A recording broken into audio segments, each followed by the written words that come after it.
పూర్తిదేవి, అంతులేని బంగారము ధాన్యము ఉన్న ఆవిడ. ఈ భూమి ఆవిడ కడుపులోంచి వచ్చినదే. ఈ బ్రహ్మాండం ఆవిర్భవించినప్పుడు ఈ దేవి కడుపులోంచే 16 కోట్ల మంది దేవతలు వచ్చారు. అందరికంటే తన మొదటి సంతానాన్ని దేవి ఎక్కువగా ప్రేమించింది. అతని పేరే హస్తర్. మీరు ఎన్ని గ్రంథాల్లో వెతికినా ఈ పేరు మీకు ఎక్కడ కనిపించదు. ఎందుకండి నాన్న? ఎందుకంటే తన దేవి యొక్క బంగారాన్ని ధాన్యాన్ని తన సొంతం చేసుకోవాలనుకున్నాడు. బంగారం మొత్తాన్ని ఎలాగో అలా సొంతం చేసుకున్నాడు.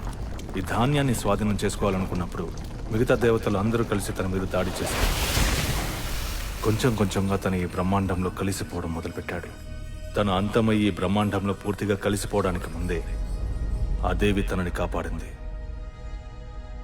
తనని కాపాడే ముందు ఒక నిబంధన విధించింది. ఇకపై హస్తర్ని ఎవరు కొలవరు, అందరూ తన పేరుని మర్చిపోతారని చెప్పింది. ఎన్నో యుగాలు గడిచిపోయాయి. హస్తర్ ఆ దేవి కడుపులోనే నిద్రపోతున్నాడు. అలాంటప్పుడు మన పూర్వీకులకు వాడు గుర్తొచ్చాడు. హస్తర్ పేరు మీద ఒక గుడిని నిర్మించారు. ఆనాడు నుంచి దేవతల ఆగ్రహ వర్షం తుంబాడు మీద కురుస్తూనే ఉంది. కానీ మనం ఎందుకు హస్తర్ని లేపాలి? ఎందుకంటే హస్తర్ శాపం మనందరికీ తగులుతుంది కాబట్టి. అర్థం కాలేదు.